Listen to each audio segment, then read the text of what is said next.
செங்கல்பட்டு மாவட்டம் ஸ்ரீபெரும்புதூர் தொகுதிக்கு உட்பட்ட தாம்பரம் மாநகராட்சிக்கு உட்பட்ட பகுதிகளில் பூத் ஸ்லிப் கிடைக்காததால் முதல் முறை வாக்காளர்கள் அலைக்கழிக்கப்படுவதாக குற்றச்சாட்டு எழுந்திருக்கிறது.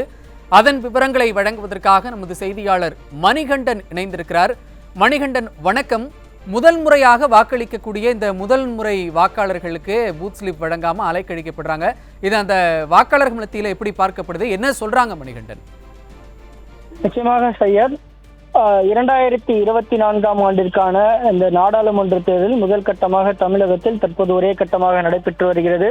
தமிழகம் முழுவதுமே காலை 7 மணியிலிருந்து வாக்குப்பதிவுகள் நடைபெற்று வந்தாலும் இந்த வாக்குப்பதிவுக்கான முக்கியமான ஒரு அச்சாணியாக இருக்கக்கூடியது அந்த பூத் ஸ்லிப். இந்த பூத் ஸ்லிப்பை வச்சுதான் எப்பயுமே ஒரு வாக்காளர் தன்னுடைய வாக்குச்சாவடியை எளிதாக கண்டறிந்து தன்னுடைய வாக்கினை பதிவு செய்யக்கூடிய ஏதுவாக அமையும். ஆனால் இந்த முறை இந்த பூத் ஸ்லிப் என்பது பெருவாரியாளருக்கு கிடைக்கவில்லை என்பது குற்றச்சாட்டாக இருக்கிறது.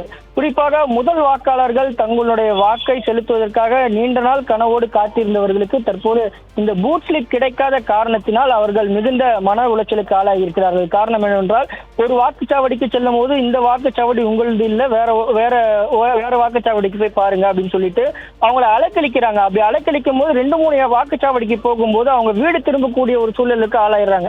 ஏன்னா இது முதல் தடவை வாக்களிக்கிறோம், இப்படி ஒரு சூழலுக்கு ஆளாயிட்டோமே அப்படின்னு சொல்லிட்டு அவங்க மன உளைச்சலுக்கு ஆளாகி வீடு செல்லக்கூடிய ஒரு நிலைதான் தற்போது ஏற்பட்டிருக்கிறது.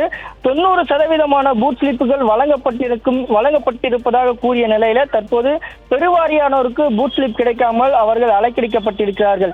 மேலும் தாம்பரம் மாநகராட்சிக்குட்பட்ட காந்தி சாலையில் இயங்கி வரும் சேவாசதன் பள்ளியில 35வது வாக்குச்சாவடி மையத்துல காலை முதலே இந்த வாக்குப்பதிவு இயந்திரங்கள் இயங்கவில்லை.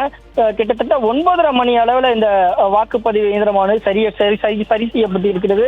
2 மணி நேரமாக காத்திருந்த வாக்காளர்களில் பலர், ஒரு 100 பேர் காத்திருந்தாங்கன்னா அதுல ஒரு 50 பேர் வீடு திரும்பியதாக காத்திருக்கும் வாக்காளர்கள் குற்றச்சாட்டு முன்வைக்கிறார்கள்.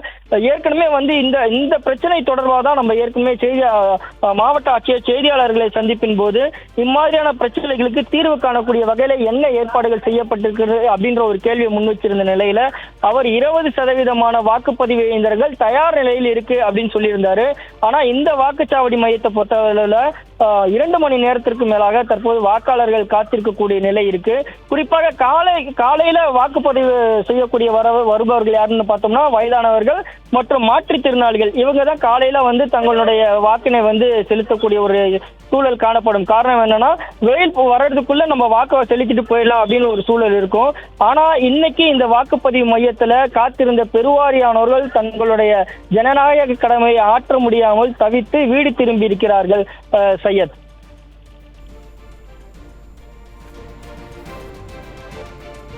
இணைப்பில் விவரங்களை வழங்கியமைக்கு நன்றி மணிகண்டன்.